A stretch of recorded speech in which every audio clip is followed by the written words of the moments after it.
Hello dear subscribers, welcome back to my YouTube channel.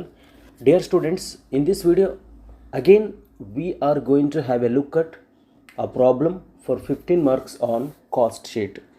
ನೋಡಿ question ಪೇಪರಲ್ಲಿ ಕೇಳಿರ್ತಕ್ಕಂಥ ಮತ್ತೊಂದು ಪ್ರಾಬ್ಲಮನ್ನು ನಾವೀಗ ನೋಡ್ತಾ ಹೋಗೋಣ. ಇಲ್ಲೇನು ಹೇಳಿದ್ದಾರೆ, 15 ಮಾರ್ಕ್ಸ್ಗೆ ಕೇಳಿರ್ತಕ್ಕಂಥ ಪ್ರಾಬ್ಲಮ್ಮು ಕಾಸ್ಟ್ ಶೀಟ್ ಮೇಲೆ. ನಾನು ಮ್ಯಾಕ್ಸಿಮಮ್ ನಿಮಗೆ ಐಡಿಯಾ ಕೊಡ್ತಾ ಹೋಗ್ತೀನಿ, ಸಾಲ್ವ್ ಮಾಡಲಿಕ್ಕೆ ಟ್ರೈ ಮಾಡಿ ಇದನ್ನು.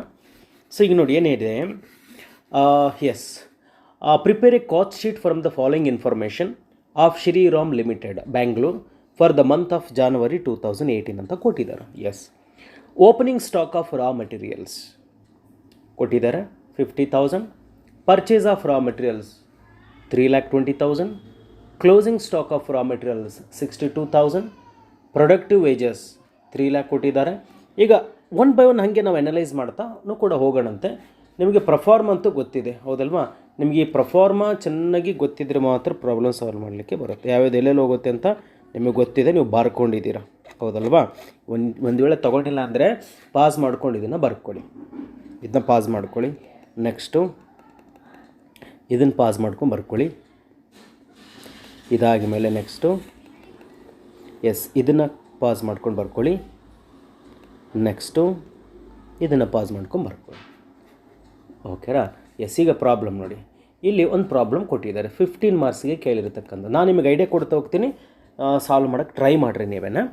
ಓಕೆ ನೋಡಿ, first opening stock of raw materials ಏನು ಮಾಡ್ತೀರಾ? Opening stock of raw materials ಫಸ್ಟಿಗೆ ಹಾಕೊಂಡ್ಬಿಡ್ತೀರಾ. ಕ್ಯಾಶ್ ಶೀಟಲ್ಲಿ opening stock of raw materials ಅಂತ ನೀವು ಫಸ್ಟಿಗೆ ಬರ್ಕೊಂಬಿಡ್ತೀರಾ ಅಲ್ವಾ? ಓಕೆ, ಸೊ ಹಿಂಗೆ ಅಂದರೆ ಇಲ್ಲಿದೆ ನೋಡಿ, opening stock of raw materials. ಅದಕ್ಕೆ ಏನೇನು ಆ್ಯಡ್ ಮಾಡೋಕ್ಕೂ ಏನು ಲೆಸ್ ಮಾಡೋಕ್ಕೂ ನಿಮಗೆ ಗೊತ್ತಿದೆ ಅಲ್ವಾ? ಓಕೆ, ಸೇಮ್ ಆ ದಾಟಿನಲ್ಲಿ ಹೇಳೋದಾದರೆ ನೆಕ್ಸ್ಟ್ ಏನು ಕೊಟ್ಟಿದ್ದಾರೆ ಅಂತಂದರೆ ಇಲ್ಲಿ opening stock of raw materials. Next purchase of raw materials. Opening stock of raw ಮೆಟೀರಿಯಲ್ಸ್ಗೆ ಪರ್ಚೇಸ್ ಆಫ್ ರಾ ಮೆಟೀರಿಯಲ್ಸನ್ನು ಆ್ಯಡ್ ಮಾಡ್ತೀರಾ. ಸೊ ಕ್ಲೋಸಿಂಗ್ ಸ್ಟಾಕ್ ರಾ ಮೆಟೀರಿಯಲ್ಸನ್ನು ಅಲ್ಲೇ ನೀವು ಮೈನಸ್ ಮಾಡ್ಕೊಳ್ತೀರಾ ಅಲ್ವಾ? ಓಕೆ, ನೆಕ್ಸ್ಟು ಪ್ರೊಡಕ್ಟಿವ್ ವೇಜಸ್ ಅಂದರೂ ಕೂಡ ಒಂದೇ, ಡೈರೆಕ್ಟ್ ವೇಜಸ್ ಅಂದರೂ ಕೂಡ ಒಂದೇ. ಪರ್ಚೇಸ್ ಆಫ್ ರಾ ಮೆಟೀರಿಯಲ್ಸ್ ಹಾಕ್ತಿರಲ್ಲ, ಅದ್ರ ಕೆಳಗಡೆಗೆ ಪ್ರೊಡಕ್ಟಿವ್ ವೇಜಸನ್ನು ಹಾಕ್ತೀರಾ ಅಲ್ವಾ? ನೆಕ್ಸ್ಟ್ ಜನರಲ್ ಎಕ್ಸ್ಪೆನ್ಸಸ್ ಅಂದರೆ ಜನರಲ್ ಎಕ್ಸ್ಪೆನ್ಸ್ ಅಂತ ಇದೆ, ಆಫೀಸ್ ಆ್ಯಂಡ್ ಅಡ್ಮಿನಿಸ್ಟ್ರೇಷನ್ಗೆ ಹಾಕಿರಿ. ಸರಿ, ಜನರಲ್ ವೇಜಸ್ ಇದೆ ಅಲ್ವಾ? ಸೊ ಜನರಲ್ ವೇಜಸ್ ಅಂತ ಹೇಳಿದೆ. ಸೊ ಜನರಲ್ ವೇಜಸ್ ಅಂದರೆ ಇಂಡೈರೆಕ್ಟ್ ವೇಜಸ್ ಅಂತ ಅರ್ಥ, ಪ್ರೊಡಕ್ಟಿವ್ ವೇಜಸ್ ಅಂದರೆ ಡೈರೆಕ್ಟ್ ವೇಜಸ್ ಅಂತ ಅರ್ಥ. ಇದನ್ನು ಪ್ರೈಮ್ ಕಾಸ್ಟ್ಗಿಂತ ಬಿಫೋರ್ ಅಂದರೆ ಪರ್ಚೇಸ್ ಆಫ್ ರಾ ಮೆಟೀರಿಯಲ್ಸ್ ಏನಾಗ್ತಿಲ್ಲ ಅದ್ರ ಕೆಳಗಡೆಗೆ ಪ್ರೊಡಕ್ಟಿವ್ ವೇಜಸ್ ಹಾಕಿ ಜನರಲ್ ಎಕ್ಸ್ಪೆನ್ಸನ್ನು ಆಫೀಸ್ ಆ್ಯಂಡ್ ಅಡ್ಮಿನಿಸ್ಟ್ರೇಷನಿಗೆ ಹಾಕ್ತೀರಾ. ಚಾರ್ಜಬಲ್ ಎಕ್ಸ್ಪೆನ್ಸಸ್ ಅಂದರೂ ಒಂದೇ, ಡೈರೆಕ್ಟ್ ಎಕ್ಸ್ಪೆನ್ಸಸ್ ಅಂದರೂ ಒಂದೇ. ಚಾರ್ಜಬಲ್ ಅಂದರೂ ಒಂದೇ, ಡೈರೆಕ್ಟ್ ಎಕ್ಸ್ಪೆನ್ಸ್ ಅಂದರೂ ಒಂದೇ. ಹಾಗಾಗಿ ಪ್ರೈಮ್ ಕಾಸ್ಟಿಗೆ ತೊಗೊಳ್ತಿರೋದನ್ನ ಅಂದರೆ ಏನು ಪರ್ಚೇಸ್ ಆಫ್ ರಾ ಮೆಟೀರಿಯಲ್ಸ್ ಇದೆಯಲ್ಲ ಅದಕ್ಕೆ ಆ್ಯಡ್ ಮಾಡ್ತೀರಾ ಚಾರ್ಜಬಲ್ ಎಕ್ಸ್ಪೆನ್ಸಸ್ಸನ್ನು. Next rent rates and taxes on factory ಕೊಟ್ಟಿದ್ದಾರೆ. ಸೊ ಫ್ಯಾಕ್ಟ್ರಿ ಎಕ್ಸ್ಪೆನ್ಸಲ್ಲಿ ಹಾಕ್ತೀರಾ. Rent rates and taxes on office ಕೊಟ್ಟಿದ್ದಾರೆ. Rent rates and taxes on office ಕೊಟ್ಟಿದ್ದಾರೆ. ಸೊ ಆಫೀಸ್ ಒಳಗೆ ಹಾಕ್ತೀರಾ. Depreciation on plant and machinery ನಿಮಗೆ ಗೊತ್ತಿದೆ. Depreciation on plant and machinery ಎಲ್ಲಿಗೆ ಹಾಕಬೇಕಾಗುತ್ತೆ? ಅದನ್ನು ಪ್ಲಾಂಟ್ ಆ್ಯಂಡ್ ಮೆಷಿನರಿಯ ಡಿಪ್ರಿಸಿಯೇಷನ್ ಅಂದರೆ ಫ್ಯಾಕ್ಟ್ರಿ ಓವರ್ ಹೆಡ್ಗೆ ಹಾಕ್ತೀರಾ. ಆಫೀಸ್ ಸ್ಯಾಲ್ರಿ ನೇರವಾಗಿ ಕೊಟ್ಟಿದ್ದಾರೆ, ಆಫೀಸಿಗೆ ಹಾಕ್ತೀರಾ. ಸೇಲ್ಸ್ಮೆನ್ ಸ್ಯಾಲ್ರಿ ಅಂತ ಕೊಟ್ಟಿದ್ದಾರೆ. ಸೇಲ್ಸ್ಮೆನ್ ಸ್ಯಾಲ್ರಿ ಅಂತಂದರೆ ಸೆಲ್ಲಿಂಗ್ ಆ್ಯಂಡ್ ಡಿಸ್ಟ್ರಿಬ್ಯೂಷನ್ ಓವರ್ ಹೆಡ್ಗೆ ಬರುತ್ತೆ, ಅಲ್ಲಿ ಹಾಕ್ತೀರಾ. ಪ್ರಿಂಟಿಂಗ್ ಆ್ಯಂಡ್ ಸ್ಟೇಷನರಿ ಬಂದಿದೆ. ಪ್ರಿಂಟಿಂಗ್ ಆ್ಯಂಡ್ ಸ್ಟೇಷನರಿ ಅಂತ ಹೇಳಿದರೆ ಸೊ ಅದನ್ನು ಕೂಡ ಆಫೀಸ್ ಆ್ಯಂಡ್ ಅಡ್ಮಿನಿಸ್ಟ್ರೇಷನ್ ಓವರ್ ಹೆಡ್ಗೆ ಹಾಕ್ತೀರಾ. ಆಫೀಸ್ ಲೈಟಿಂಗ್ ಆಫೀಸಿಗೆ ಹಾಕ್ತೀರಾ. ಭಾಳ ಸಿಂಪಲಾಗಿ ಕೊಟ್ಟಿದ್ದಾರೆ. ಆಫೀಸ್ ಲೈಟಿಂಗ್ ಆಫೀಸ್ಗೆ ಹಾಕ್ತೀರಾ. ನೆಕ್ಸ್ಟ್ ಈ ಕಡೆ ಬನ್ನಿ, ಮೋಟಿವ್ ಪವರ್ ಅಂತೇಳಿದೆ. ಸೊ ಮೋಟಿವ್ ಪವರ್ ಎಲ್ಲಿಗೆ ಹೋಗುತ್ತೆ? ಸೊ ಪವರ್ ಅಂದರೆ ಫ್ಯಾಕ್ಟ್ರಿಗೆ ಹೋಗುತ್ತೆ, ಫ್ಯಾಕ್ಟ್ರಿಗೆ ಹಾಕ್ತೀರಾ. Repairs on plant and machinery ಅಂತೇಳಿದೆ, ಇದು ಕೂಡ ಫ್ಯಾಕ್ಟ್ರಿಗೆ ಹಾಕ್ತೀರಾ. ರಿಪೇರ್ಸ್ ಅದರ್ ಫ್ಯಾಕ್ಟ್ರಿ ಎಕ್ಸ್ಪೆನ್ಸು ಫ್ಯಾಕ್ಟ್ರಿಗೆ ಹಾಕ್ತೀರಾ. ಮ್ಯಾನೇಜ್ಮೆಂಟ್ ಎಕ್ಸ್ಪೆನ್ಸ್ ಅಂದರೆ office and administration overhead ಅಲ್ವಾ? ಮ್ಯಾನೇಜ್ಮೆಂಟ್ ಎಕ್ಸ್ಪೆನ್ಸ್ ಅಂದರೆ office and administration overhead. Next salesmen travelling expense ಅಂತ ಹೇಳಿದೆ. Salesmen travelling expense selling and distribution ಓವರ್ ಹೆಡ್ಗೆ ಹಾಕ್ತೀರಾ. ನೆಕ್ಸ್ಟ್ ಕ್ಯಾರೇಜ್ ಇನ್ ವರ್ಡ್ ಅಂದರೆ ಡೈರೆಕ್ಟ್ ಎಕ್ಸ್ಪೆನ್ಸ್ ಅಂತ ಅರ್ಥ. ಕ್ಯಾರೇಜ್ ಇನ್ ವರ್ಡನ್ನು ಕೂಡ ಇಲ್ಲಿ ಪರ್ಚೇಸ್ ಆಫ್ ರಾ ಮೆಟೀರಿಯಲ್ಸ್ ಹಾಕ್ತಿರಲ್ಲ, ಅದ್ರ ಕೆಳಗಡೆಗೆ ಪ್ರೊಡಕ್ಟಿವ್ ವೇಜಸನ್ನು ಸೇರಿಸ್ತೀರಾ, ಚಾರ್ಜಬಲ್ ಎಕ್ಸ್ಪೆನ್ಸನ್ನು ಸೇರಿಸ್ತೀರಾ, ಜೊತೆಗೆ ಕ್ಯಾರೇಜ್ ಇನ್ ವರ್ಡ್ ಕೂಡ ಅಲ್ಲೇ ಹಾಕಿರಿ. ನೆಕ್ಸ್ಟ್ ಕ್ಯಾರೇಜ್ ಔಟ್ವರ್ಡ್ ಇದೆ. ಕ್ಯಾರೇಜ್ ಔಟ್ವರ್ಡ್ ಅಂತಂದರೆ ಎಲ್ಲಿಗೆ ಹೋಗುತ್ತೆ? ಕ್ಯಾರೇಜ್ ಔಟ್ವರ್ಡು ಅದು ಸೆಲ್ಲಿಂಗ್ ಆ್ಯಂಡ್ ಡಿಸ್ಟ್ರಿಬ್ಯೂಷನ್ ಓವರ್ ಹೆಡ್ಗೆ ಹೋಗುತ್ತೆ, ಗೊತ್ತಿದೆ ನಿಮಗೆ. ಶೋರೂಮ್ ಎಕ್ಸ್ಪೆನ್ಸಸ್ ಅಂತೇಳಿದೆ, ಇದು ಕೂಡ selling and distribution overhead. ಶೋರೂಮನ್ನು ಅಂದರೆ ವಸ್ತುಗಳನ್ನು ಮಾರಾಟ ಮಾಡಬೇಕು, ಜನಗಳಿಗೆ ಕಾಣಿಸ್ಬೇಕಂತ ಇಟ್ಟಿರ್ತೀರ, ಅದು ಸೇಲ್ಸಿಗೆ ಸಂಬಂಧಪಟ್ಟಿದ್ದೆ, ಅದು ಪ್ರಮೋಷನಲ್ ಆ್ಯಕ್ಟಿವಿಟಿಯಾಗಿ ಯೂಸ್ ಮಾಡಿರ್ತೀರ. ಶೋರೂಮ್ ಎಕ್ಸ್ಪೆನ್ಸಸ್ಸು ಕೂಡ ಎಲ್ಲಿಗಾಗುತ್ತೆ? ಇಲ್ಲಿ ಸೆಲ್ಲಿಂಗ್ ಆ್ಯಂಡ್ ಡಿಸ್ಟ್ರಿಬ್ಯೂಷನ್ ಓವರ್ಹೆಡ್ಗೆ ಹಾಕ್ತೀರಾ. ನೆಕ್ಸ್ಟ್ ಗುಡ್ ವಿಲ್ ಅಂತೇಳಿದೆ. ಸೊ ಗುಡ್ ವಿಲ್ ಮತ್ತು ಅಡ್ವಾನ್ಸ್ ಇನ್ಕಮ್ ಟ್ಯಾಕ್ಸ್ ಇದೆ. ಆಮೇಲೆ profit on sale of the old furniture, ಈ ಮೂರನ್ನು ಕನ್ಸಿಡರ್ ಮಾಡಬೇಡಿ ಯಾವುದೇ ಕಾರಣಕ್ಕೂ ಕೂಡ. ಯಾಕೆಂದರೆ ಇದಕ್ಕೂ ಕಾಸ್ಟ್ ಶೀಟ್ಗೂ ಯಾವುದೇ ಥರದ ಸಂಬಂಧಗಳು ಇರೋದಿಲ್ಲ, ಮ್ಯಾನುಫ್ಯಾಕ್ಚರ್ಗೆ ಸಂಬಂಧಪಟ್ಟಿರ್ತಕ್ಕಂಥದ್ದಲ್ಲ ಇದು. ಹಾಗಾಗಿ ಬಿಟ್ಟು ಹಾಕ್ಬೇಡಿ. ಗುಡ್ ವಿಲ್ ಅಂತ ಬರುತ್ತೆ ತೊಗೋಬೇಡಿ, ಅಡ್ವಾನ್ಸ್ ಟ್ಯಾಕ್ಸ್ ಅಂತ ಬರುತ್ತೆ ತೊಗೋಬೇಡಿ, profit on sale of old furniture ಅಂತ ಇರುತ್ತೆ ಅದನ್ನು ತೊಗೋಬೇಡಿ, ಇಂಟ್ರೆಸ್ಟ್ ಅಂತ ಬರುತ್ತೆ ಅದನ್ನು ಕೂಡ ತೊಗೋಬೇಡಿ, ಡಿವಿಡೆಂಡ್ ಅಂತ ಬರ್ತದೆ ಅದನ್ನು ತೊಗೋಬೇಡಿ, ರಿಸರ್ವ್ ಫಂಡ್ ಅಂತ ಬರ್ತದೆ, P&L ಅಂತ ಬರ್ತದೆ, ಅದು ಯಾವುದನ್ನು ಕೂಡ ತೊಗೊಳಕ್ಕೆ ಹೋಗಬೇಡಿ. ಬೇಕಾದ್ರೆ ಇವಿಷ್ಟನ್ನು ಒಂದು ಕಡೆಗೆ ಬರೆದಿಟ್ಕೊಳ್ಳಿ. ಯಾವ್ಯಾವ ಹೇಳಿದೆ ಅಂತ ಸ್ವಲ್ಪ ರಿಮೈಂಡ್ ಮಾಡಿಕೊಂಡು ಬರೆದಿಟ್ಕೊಳ್ಳಿ. ನೆಕ್ಸ್ಟು ಸೇಲ್ಸ್ ಇದೆ, ಲಾಸ್ಟಿಗೆ ಹಾಕ್ತೀರಾ. ಹೌದಲ್ವಾ? ಇಷ್ಟೇ, ವೆರಿ ಸಿಂಪಲ್. ನೆಕ್ಸ್ಟ್ ಇಲ್ಲೊಂದು ಅಡ್ಜಸ್ಟ್ಮೆಂಟಲ್ಲಿ ಕಂಟಿನ್ಯೂ ಹೇಳ್ತಾ ಇದ್ದೀನಿ ನೋಡಿ, ಇಷ್ಟೇ ಇದು ಇರೋದು. Next management expenses should be allocated in the ratio of 3:2:1. Management expenses ಇಲ್ಲಿ ಕೊಟ್ಟಿದ್ದಾರಲ್ಲ, ಮ್ಯಾನೇಜ್ಮೆಂಟ್ ಎಕ್ಸ್ಪೆನ್ಸ್ ನಾನು ಎಲ್ಲಿಗೆ ಹಾಕಕ್ಕೆ ಹೇಳಿದೆ, ಆಫೀಸ್ ಆ್ಯಂಡ್ ಅಡ್ಮಿನಿಸ್ಟ್ರೇಷನ್ಗೆ ಹಾಕಕ್ಕೆ ಹೇಳಿದೆ 6,000. ಬಟ್ ಇಲ್ಲಿ ಒಂದು ಅಡ್ಜಸ್ಟ್ಮೆಂಟ್ ಕೊಟ್ಟಿದ್ದಾರೆ, ಅದನ್ನು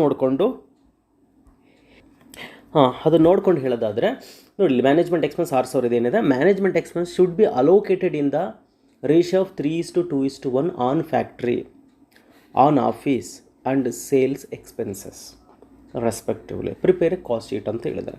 ಅಂದರೆ ಮ್ಯಾನೇಜ್ಮೆಂಟ್ ಎಕ್ಸ್ಪೆನ್ಸ್ ಇದೆಯಲ್ಲ, ಆ 6,000 ಏನಿದೆಯಲ್ಲ ಅದನ್ನು 3:2:1 ಯಾರ್ಯಾರಿಗೆ ಹಾಕಬೇಕು ಅಂದರೆ ಫ್ಯಾಕ್ಟ್ರಿಗೆ ಹಾಕಬೇಕು, ಆಫೀಸಿಗೆ ಹಾಕಬೇಕು, ಸೇಲ್ಸಿಗೆ ಕೂಡ ಹಾಕಬೇಕು. ಹೆಂಗೆ ಹಾಕಬೇಕು ಅಂತಂದರೆ ಇಲ್ಲಿ ಹಾಗೆ ತೋರಿಸಿರ್ತೀನಿ ನೋಡಿ.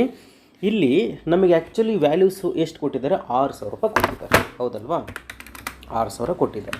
ಅದರಲ್ಲಿ ಆಫೀಸಿಗೆ ಫಸ್ಟಿಗೆ ಫ್ಯಾಕ್ಟ್ರಿಗೆ ಹಾಕಕ್ಕೆ ಹೇಳಿದ್ದಾರೆ. ಹೌದಲ್ವಾ? ಒಂದು ಫ್ಯಾಕ್ಟ್ರಿಗೆ ಹಾಕಕ್ಕೆ ಹೇಳಿದ್ದಾರೆ, ಫ್ಯಾಕ್ಟ್ರಿಗೆ ಹಾಕೋಣಂತೆ. ಸೊ ಫ್ಯಾಕ್ಟ್ರಿಗೆ ಹಾಕಬೇಕು. ವರ್ಕಿಂಗ್ ನೋಟ್ ತೋರಿಸ್ತಾ ಇದ್ದೀನಿ ಅಷ್ಟೇ ನಾನಿಲ್ಲಿ. ಫ್ಯಾಕ್ಟ್ರಿಗೆ ಹೇಳಿದ್ದಾರೆ, ಒಂದು ನಿಮಿಷ. ಫ್ಯಾಕ್ಟ್ರಿಗೆ ಹೇಳಿದ್ದಾರೆ. ಎರಡನೇದಾಗಿ ಒಂದು ಫ್ಯಾಕ್ಟ್ರಿಗೆ ಆಯಿತು, ಎರಡನೇದಾಗಿ ಆಫೀಸಿಗೆ ಹೇಳಿದ್ದಾರೆ, ಮೂರನೇದಾಗಿ ಎಲ್ಲಿ ಹೇಳಿದ್ದಾರೆ, ಸೇಲ್ಸಿಗೆ ಹೇಳಿದ್ದಾರೆ ಅಲ್ವಾ. ಅಂದರೆ ಸೆಲ್ಲಿಂಗ್ ಆ್ಯಂಡ್ ಡಿಸ್ಟ್ರಿಬ್ಯೂಷನ್ ಎಕ್ಸ್ಪೆನ್ಸ್ ಅಂತ, ಸೆಲ್ಲಿಂಗ್ ಓವರ್ ಹೆಡ್ಗೆ ಹಾಕಬೇಕು. ಎಷ್ಟು ಹೇಳಿದ್ದಾರೆ ಅಂದರೆ ಇಲ್ಲಿ ನೋಡಿ 3:2:1 ಅಂತ ಹೇಳಿದ್ದಾರೆ ಅಲ್ವಾ. 3:2:1. ಓಕೆ, 3:2:1 ಅಂದರೆ 3 + 2 + 1 5 ಆಗುತ್ತಲ್ವಾ, ಡಿವೈಡೆಡ್ ಬೈ 5. ಅಂದರೆ ಇಲ್ಲಿ ಫ್ಯಾಕ್ಟ್ರಿಗೆ ಎಷ್ಟು ಹಾಕಬೇಕಾಗತ್ತೆ, ಈಸ್ ಈಕ್ವಲ್ ಟು ಫ್ಯಾಕ್ಟ್ರಿ ಒಳಗೂ ಮ್ಯಾನೇಜ್ಮೆಂಟ್ ಎಕ್ಸ್ಪೆನ್ಸ್ ಅಂತ ಬರೀಬೇಕು. ಅಲ್ಲಿ ಈ 6,000 ಇದೆಯಲ್ಲ, 6,000 ಇಂಟು 3, 2, 5, 1, 6 ಅಂದರೆ 3/6, 3/6 ಹಾಕಬೇಕು. ಇನ್ನು ಆಫೀಸ್ಗೆ ಎಷ್ಟು ಹಾಕಬೇಕು, 6,000. ಆಫೀಸ್ನಲ್ಲೂ ಅಂದರೆ office and administration over head ಇದೆಯಲ್ಲ, ಅಲ್ಲಿ ಮ್ಯಾನೇಜ್ಮೆಂಟ್ ಎಕ್ಸ್ಪೆನ್ಸ್ ಅಂತ ಬರೆದು ಬ್ರಾಕೆಟ್ನಲ್ಲಿ 6,000 ಇಂಟು ಎಷ್ಟು ಹೇಳಿದ್ರು, 2 ತಾನೇ ಇದು, ಎರಡನೇದು 2 ಅಂದರೆ 2/6, 2/6 ಹಾಕ್ಬೇಕು. ಅಲ್ಲಿಗೆ 2,000 ಹಾಕಿ. ಇನ್ನು ಸೆಲ್ಲಿಂಗ್ ಆ್ಯಂಡ್ ಡಿಸ್ಟ್ರಿಬ್ಯೂಷನ್ ಓವರ್ ಹೆಡ್ಡಲ್ಲೂ ಕೂಡ ಮ್ಯಾನೇಜ್ಮೆಂಟ್ ಎಕ್ಸ್ಪೆನ್ಸ್ ಅಂತ ಬರೆದು ಅಲ್ಲಿ ಏನು ಮಾಡಬೇಕು, ಬ್ರಾಕೆಟಲ್ಲಿ ತೋರಿಸ್ಬೇಕು ನೀವು. 6,000 ಇಂಟು ಎಷ್ಟು, 1% ಹೇಳಿದ್ದಾರೆ, ಅಂದರೆ 1/6 ಅಂತ. ಅಲ್ಲಿ 1,000, 3,000, 2,000, 1,000, 6,000 ರೂಪಾಯಿ ಆಯ್ತಲ್ವಾ. ಹೀಗೆ ಇದನ್ನು ಮಾಡ್ಕೊಳ್ಳಿ. ದಯವಿಟ್ಟು ಈ ಪ್ರಾಬ್ಲಮನ್ನು ಮಾಡಿ ಆನ್ಸರ್ ಎಷ್ಟು ಬರುತ್ತೋ ಅದನ್ನು ಕಾಮೆಂಟ್ಗೆ ಹಾಕ್ರಿ. ಕಾಮೆಂಟಲ್ಲಿ ಇಷ್ಟು ಬರುತ್ತೆ ಅಂತ ಹಾಕ್ರಿ. ಸಪ್ರೇಟಾಗಿ ತೋರಿಸ್ರಿ, ಪ್ರೈಮ್ ಕಾಸ್ಟ್ ಎಷ್ಟು ಬಂತು, ಮ್ಯಾನುಫ್ಯಾಕ್ಚರಿಂಗ್ ಕಾಸ್ಟ್ ಎಷ್ಟು ಬಂತು, ಅಥವಾ ವರ್ಕ್ ಕಾಸ್ಟ್ ಯಾವುದು ಇದು ಫ್ಯಾಕ್ಟ್ರಿ ಕಾಸ್ಟ್ ಎಷ್ಟು ಬಂತು ಅಂತ ಹಾಕ್ರಿ. ಕಾಸ್ಟ್ ಆಫ್ ಗೂಡ್ಸ್ ಸೋಲ್ಡ್ ಎಷ್ಟು ಬಂತು, ಪ್ರಾಫಿಟ್ ಎಷ್ಟು ಬಂತು, ಅದನ್ನು ಸ್ವಲ್ಪ ಹಾಕ್ರಿ, ಮೆನ್ಷನ್ ಮಾಡಿರಿ. ಹೊಸದಾಗಿ ಬರ್ತಕ್ಕಂಥವ್ರಿಗೆ ಗೊತ್ತಾಗುತ್ತೆ. ಇದು ಒಂದು ಪ್ರಾಬ್ಲಮ್ಮು, ಸರಿನಾ. ಇನ್ನೊಂದು ಪ್ರಾಬ್ಲಮನ್ನು ಹೇಳ್ತೀನಿ, ಅದನ್ನು ಕೂಡ ಟ್ರೈ ಮಾಡಿ, ನಾನು ಅನಲೈಸ್ ಮಾಡ್ತೀನಿ. ಎರಡನೇ ಪ್ರಾಬ್ಲಮ್, ಅದು ಕೂಡ ಕ್ವಶನ್ ಪೇಪರಲ್ಲಿ ಕೇಳಿರ್ತಕ್ಕಂಥ ಪ್ರಾಬ್ಲಮೇ. ಎಸ್, ಇದೆಲ್ಲ ನಾನೇ ಸಾಲ್ವ್ ಮಾಡಿದ್ದೀನಿ, ಇದೆಲ್ಲ ಸಾಲ್ವ್ ಆಗಿರೋದು. ಒಂದು ನಿಮಿಷ, ಇನ್ನೊಂದು ಪ್ರಾಬ್ಲಮ್ ಎಲ್ಲಿದೆ ಅದು, ಇಲ್ಲಿದೆ ನೋಡಿ. ಓಕೆರಾ, ಇದನ್ನು ನಾನು ಸಾಲ್ವ್ ಮಾಡಿದ್ದೀನಿ. ಎಸ್, ಇದನ್ನು ನೀವು ಟ್ರೈ ಮಾಡಿ. ನಾನು ಒಂದು ಸಲ ಇದು 10 ಮಾರ್ಕ್ಸಿಗೆ ಕೇಳಿದ್ದಾರೆ ನೋಡಿ. 10 ಮಾರ್ಕ್ಸಿಗೆ ಕೇಳಿರ್ತಕ್ಕಂಥ ಮತ್ತೊಂದು ಪ್ರಾಬ್ಲಮ್ ಇದೆ. ಏನು ಹೇಳಿದ್ದಾರೆ, from the following particulars prepare cost sheet. ಇದನ್ನ ನೀವು ಪಾಸ್ ಮಾಡಿಕೊಂಡು ಸಾಲ್ವ್ ಮಾಡಿ, ಎಕ್ಸಾಮಿನೇಷನ್ ಹತ್ತಿರ ಬರ್ತಾ ಇದೆ. ಹೌದಲ್ವಾ, ಸುಮ್ಮನೆ ಅಲ್ಲಿ ಕುಂತು ಕಾಲ ಕಳೆಯೋದ್ರೂ ಹೋಗುತ್ತೆ. From the following particulars prepare the cost sheet. 10 ಮಾರ್ಕ್ಸ್ಗೆ 2021 ಸೆಪ್ಟೆಂಬರಲ್ಲಿ ಕೇಳಿದ್ದಾರೆ. ಇದನ್ನು 2021 ಸೆಪ್ಟೆಂಬರಲ್ಲಿ ಕೇಳಿದ್ದಾರೆ. ಒಂದಷ್ಟು ಪ್ರಾಬ್ಲಮ್ಸ್ ನಾನು ಮಾಡಿಸಿ, ನೀವು ಟ್ರೈ ಮಾಡಿ ನೋಡಿ. ಡೈರೆಕ್ಟ್ ಮಟೀರಿಯಲ್ಸ್ ಕನ್ಸ್ಯೂಮ್ಡ್ ಅಂತ ಹೇಳಿದೆ, ಡೈರೆಕ್ಟ್ ಲೇಬರ್ ಚಾರ್ಜಸ್ ಇದೆ, ಮತ್ತು ಡೈರೆಕ್ಟ್ ಎಕ್ಸ್ಪೆನ್ಸಸ್ ಇದೆ. ಈ ಮೂರು ಕೂಡ ಫಸ್ಟಿಗೆ ಹಾಕೊಂಬಿಡ್ತೀರ. ಈ ಮೂರನ್ನು ಕೂಡ ಫಸ್ಟಿಗೆ ಹಾಕೊಂಡ್ಬಿಡ್ತೀರಾ. ಏನಂತ ಈ ಮೂರು ಟೋಟ್ಲನ್ನು ಪ್ರೈಮ್ ಕಾಸ್ಟ್ ಅಂತ ಹೇಳ್ತೀರಾ. ಗೊತ್ತಿದೆ ನಿಮಗೆ, ಯಾಕಂದರೆ opening stock of raw materials, closing stock of raw materials ಅದೇನು ಕೊಟ್ಟಿಲ್ಲ ಅಂದರೆ ಡೈರೆಕ್ಟ್ ಇರೋದೆಲ್ಲ ಫಸ್ಟಿಗೆ ಹಾಕ್ಕೊಂಡು ಟೋಟಲ್ ಮಾಡ್ಕೊಳ್ತೀರಾ. ಪ್ರೈಮ್ ಕಾಸ್ಟ್ ಸಿಗುತ್ತೆ ನಿಮಗೆ, ಹೌದಲ್ವಾ. Direct materials consumed, direct labour charges, ಇನ್ನೊಂದು ಡೈರೆಕ್ಟ್ ಎಕ್ಸ್ಪೆನ್ಸಸ್ಸು, ಅದನ್ನು ಮೂರು ಸೇರಿದ್ರೆ ಪ್ರೈಮ್ ಕಾಸ್ಟ್ ಸಿಕ್ತು. ಫೈನ್ ಅಲ್ವಾ. ನೆಕ್ಸ್ಟ್ ಏನಿದೆ, ಫ್ಯಾಕ್ಟ್ರಿ ಮೆಟೀರಿಯಲ್ಸ್ ಕನ್ಸ್ಯೂಮ್ಡ್ ಅಂತ ಹೇಳಿದೆ, ಅಂದರೆ ಫ್ಯಾಕ್ಟ್ರಿ ಓವರ್ ಹೆಡ್ ಒಳಗಡೆ ಹಾಕ್ತೀರಾ. ಸ್ಯಾಲರಿ ಟು ಫ್ಯಾಕ್ಟ್ರಿ ಸ್ಟಾಫ್ ಅಂತ ಹೇಳಿದೆ, ಸೊ ಫ್ಯಾಕ್ಟ್ರಿ ಒಳಗೆ ಹಾಕ್ತೀರಾ. ಡಿಪ್ರಿಸಿಯೇಷನ್ ಫ್ಯಾಕ್ಟ್ರಿ ಪ್ಲಾಂಟ್ ಅಂತೇಳಿದೆ, ಸೊ ಫ್ಯಾಕ್ಟ್ರಿ ಒಳಗೆ ಹಾಕ್ತೀರಾ. ರೆಂಟ್ ರೇಟ್ಸ್ ಇದೆ ಬ್ರಾಕೆಟಲ್ಲಿ ಫ್ಯಾಕ್ಟ್ರಿ ಅಂತ ಅವರು ಹೇಳಿದ್ದಾರೆ, ಫ್ಯಾಕ್ಟ್ರಿ ಒಳಗೆ ಹಾಕ್ತೀರಾ. ಆಫೀಸ್ ಎಕ್ಸ್ಪೆನ್ಸ್ ಹೆಸರು ಹೇಳ್ತದೆ, ಆಫೀಸ್ ಎಕ್ಸ್ಪೆನ್ಸ್ ಅಂದರೆ ಆಫೀಸ್ ಆ್ಯಂಡ್ ಅಡ್ಮಿನಿಸ್ಟ್ರೇಷನ್ ಓವರ್ ಹೆಡ್ಡಲ್ಲಿ ಹಾಕ್ತೀರಾ. ನೆಕ್ಸ್ಟ್ ಇಂಟ್ರೆಸ್ಟ್ ರಿಸೀವ್ಡ್ ಅಂತ ಹೇಳಿದೆ, ಇಂಟ್ರೆಸ್ಟು ಬರಲ್ಲ, ನಾನು ಹೇಳಿದಲ್ವಾ, ಇಂಟ್ರೆಸ್ಟ್ ಬರಲ್ಲ, ಡಿವಿಡೆಂಡ್ ಬರಲ್ಲ, ಡೊನೇಷನ್ ಬರಲ್ಲ, ಇನ್ಕಮ್ ಟ್ಯಾಕ್ಸ್ ಬರಲ್ಲ, ಇವು ಯಾವ ಕೂಡ ಬರೋಂಥವಲ್ಲ.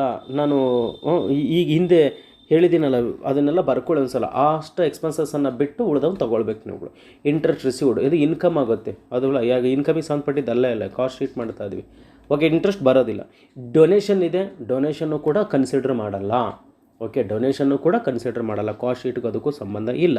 ನೆಕ್ಸ್ಟು ಇಂಡೈರೆಕ್ಟ್ ಮೆಟೀರಿಯಲ್ ಇದೆ, indirect material consumed at office ಅಂತ ಹೇಳಿದೆ. ನೋಡಿ, ಇಂಡೈರೆಕ್ಟ್ ಮೆಟೀರಿಯಲ್ ಅಂತ ಅಷ್ಟೇ ಇದ್ದರೆ ಫ್ಯಾಕ್ಟ್ರಿಗೆ ನಾವು ಹಾಕ್ತಾ ಇದ್ವಿ, ಬಟ್ ಏನು ಹೇಳಿದ್ದಾರೆ, indirect material consumed at office ಇರೋದ್ರಿಂದ office and administration overhead ಒಳಗೆ ಹಾಕಿರಿ ಇದನ್ನು, ಸರಿನಾ. ಕನ್ಸ್ಯೂಮ್ಡ್ ಅಟ್ ಆಫೀಸ್ ಇಲ್ಲ ಅಂದಿದ್ದರೆ ಇಂಡೈರೆಕ್ಟ್ ಮೆಟೀರಿಯಲ್ಸನ್ನು ನಾವು ಫ್ಯಾಕ್ಟ್ರಿ ಒಳಗೆ ಹಾಕ್ತಾ ಇದ್ವಿ. ಆಫೀಸ್ ಸ್ಯಾಲ್ರಿ ಆಫೀಸಿಗೆ ಹಾಕ್ತೀರಾ ಅಲ್ವಾ. ಪ್ಯಾಕೇಜಿಂಗ್ ಮೆಟೀರಿಯಲ್ಸ್ ಯೂಸ್ಡು ಅಂದರೆ ಯೂಸ್ ಮಾಡಿರ್ತಕ್ಕಂತಹ ಮಟೀರಿಯಲ್ಸನ್ನು ಪ್ಯಾಕ್ ಮಾಡಿದ್ದೀರಾ.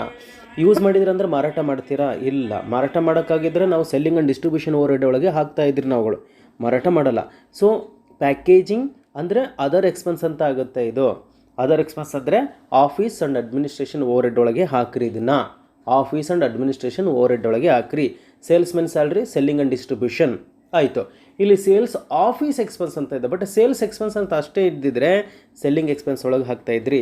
ಇಲ್ಲಿ ಸೇಲ್ಸ್ ಆಫೀಸ್ ಎಕ್ಸ್ಪೆನ್ಸ್ ಅಂತ ಹೇಳಿದೆ, ಆದ್ದರಿಂದ ಇದನ್ನು ಆಫೀಸ್ ಆ್ಯಂಡ್ ಅಡ್ಮಿನಿಸ್ಟ್ರೇಷನ್ಗೆ ಹಾಕಿರಿ. ಸೇಲ್ಸಿಗೆ ಸಂಬಂಧಪಟ್ಟಂತೆ ಆಫೀಸ್ ಆ್ಯಂಡ್ ಅಡ್ಮಿನಿಸ್ಟ್ರೇಷನಲ್ಲಿ ಆಗಿರ್ತಕ್ಕಂಥ ಖರ್ಚುಗಳು ಅಂತೇಳಿ, ಸರಿನಾ. ಇದನ್ನು ಮಾಡ್ಕೊಳ್ಳಿ, ಕ್ಲಿಯರಾಗಿ ಕೇಳಿಸ್ಕೊಳ್ಳಿ. ಇನ್ನೊಂದು ಸಲ ಥಿಯರಿ ಇದನ್ನು ನೀವೇ ಒಂದು ಸಲ ಸಾಲ್ವ್ ಮಾಡಿ. ಇದಕ್ಕೆ ಆನ್ಸರ್ ಏನು ಬರ್ತದೋ ಇದನ್ನೂ ಕೂಡ ಕಾಮೆಂಟ್ ಮಾಡಿ. ಪ್ರಾಬ್ಲಮ್ ನಂಬರ್ 1ಗೆ ಎಷ್ಟು ಬಂತು, ಪ್ರಾಬ್ಲಮ್ ನಂಬರ್ 2ದು ಎಷ್ಟು ಬಂತು ಅಂತೇಳಿ. ಇದ್ರದ್ದು ಪ್ರೈಮ್ ಕಾಸ್ಟ್ ಮಾಡಿ. ಪ್ರಾಬ್ಲಮ್ ನಂಬರ್ 2 ಅಂತ ಬರೆದು ಅದರದ್ದು ಪ್ರೈಮ್ ಕಾಸ್ಟ್ ಎಷ್ಟಾಯಿತು ಮತ್ತು ವರ್ಕ್ ಕಾಸ್ಟ್ ಎಷ್ಟಾಯಿತು ಅದೆಲ್ಲ ಡೀಟೇಲ್ಸ್ ಬರೀರಿ. ಪ್ರಾಫಿಟ್ ಎಷ್ಟು ಬಂತು ಅಂತಲೂ ಕೂಡ ಹೇಳಿ. ಗೊತ್ತಾಗಿದೆ ಅಲ್ವಾ. ಸೊ ಈಗ ನಿಮಗೆ ಮ್ಯಾಕ್ಸಿಮಮ್ ಒಂದು ಐಡಿಯಾ ಬಂದಿದೆ ಅಂತ ಅಂದ್ಕೊಳ್ತೀನಿ. ಇನ್ನು ಉಳಿದಂತೆಲ್ಲ ನಾನು ಸಾಲ್ವ್ ಮಾಡಿದ್ದೀನಿ. ಡಿಯರ್ ಸ್ಟೂಡೆಂಟ್ಸ್, ಕಾಸ್ಟ್ ಅಕೌಂಟಲ್ಲಿ ಕಾಸ್ಟ್ ಶೀಟಿಗೆ ಸಂಬಂಧಪಟ್ಟಂಥ ಇಷ್ಟು ಪ್ರಾಬ್ಲಮ್ ಸಾಕಾಗುತ್ತೆ ಅಂತ ಅಂದ್ಕೊಳ್ತೀನಿ. ಆಲ್ಸೆ ಮತ್ತು ರೋವನ್ ಅದು ಕೂಡ ಭಾಳ ಇಂಪಾರ್ಟೆಂಟು, ಅದನ್ನು ಕೂಡ ಹಿಂದಿನ ವೀಡಿಯೋದಲ್ಲಿ ಹೇಳಿದ್ದೀನಿ. ಇದಾದ ನಂತರವಾಗಿ ದಯವಿಟ್ಟು ನೀವೇನು ಮಾಡ್ತೀರಾ ಅಂತಂದರೆ ಪ್ಲೇ ಲಿಸ್ಟ್ ಒಳಗಡೆ ಎಲ್ಲ ಹಾಕಿದ್ದೀನಿ. ವಿಡಿಯೋ ಸಪ್ರೇಟ್ ಬೇಕು ಅಂದರೆ ನಾನು ನಿಮಗೆ ಪ್ಲೇ ಲಿಸ್ಟ್ ಒಳಗಡೆ ಹಾಕಿದ್ದೀನಿ. ಆ ಪ್ಲೇ ಲಿಸ್ಟನ್ನು ಓಪನ್ ಮಾಡಿಕೊಂಡು ನೋಡ್ಕೊಳ್ಬೋದು. ಆ ಪ್ಲೇ ಲಿಸ್ಟಲ್ಲಿ ಓಪನ್ ಮಾಡ್ಕೊಳ್ಳಿ. ಈಗೇನು ವೀಡಿಯೋ ನೋಡ್ತಾ ಇದ್ದೀರಲ್ಲ, ಕೆಳಭಾಗದಲ್ಲಿ ರೆಡ್ ಆರ್ ಇಂಗ್ಲೀಷ್ ಅಂತ ಇದೆಯಲ್ಲ, ಅದನ್ನ ಕ್ಲಿಕ್ ಮಾಡಿ. ಕ್ಲಿಕ್ ಮಾಡಿದ ತಕ್ಷಣ ಮೇಲೆ ನಿಮಗೆ ವೀಡಿಯೋ ಬರುತ್ತೆ ಮತ್ತು ಪ್ಲೇ ಲಿಸ್ಟ್ ಅಂತ ಬರುತ್ತೆ. ಪ್ಲೇ ಲಿಸ್ಟ್ ಕ್ಲಿಕ್ ಮಾಡಿ. ಪ್ಲೇ ಲಿಸ್ಟ್ ಕ್ಲಿಕ್ ಮಾಡಿದಾಗ ಅಲ್ಲಿ ಕಾಸ್ಟ್ ಅಕೌಂಟ್ ಅಂತೇಳಿದೆ, ಫೋಲ್ಡ್ರ್ ಟೈಪ್ ಅದು ಕಾಸ್ಟ್ ಅಕೌಂಟ್ ಅಂತೇಳಿದೆ. ಬೇರೆ ಬೇರೆ ಇದ್ದಾವೆ, FM ಅಂತೇಳಿದೆ. ನೀವು ಕಾಸ್ಟ್ ಅಕೌಂಟ್ ಕ್ಲಿಕ್ ಮಾಡಿದ್ರೆ ಎಲ್ಲ ಕಾಸ್ಟಿಗೆ ಸಂಬಂಧಪಟ್ಟಿರ್ತಕ್ಕಂಥ ವೀಡಿಯೋಸ್ಗಳು ಅಲ್ಲಿದ್ದಾವೆ. ಸೊ ನೋಡ್ತಾ ಹೋಗ್ರಿ. ಅರ್ಥವಾಯಿತು ಅಂತ ಭಾವಿಸ್ತಾ ಇದ್ದೀನಿ. ಇಷ್ಟವಾಗಿದ್ದರೆ ದಯವಿಟ್ಟು ಲೈಕ್ ಮಾಡಿ. ನನ್ನ ಪರಿಶ್ರಮಕ್ಕೆ ನಿಮ್ಮಿಂದ ನಾನು ಅದೊಂದು ಎಕ್ಸ್ಪೆಕ್ಟ್ ಮಾಡ್ತಾ ಇದ್ದೀನಿ. Thank you. Have a nice day.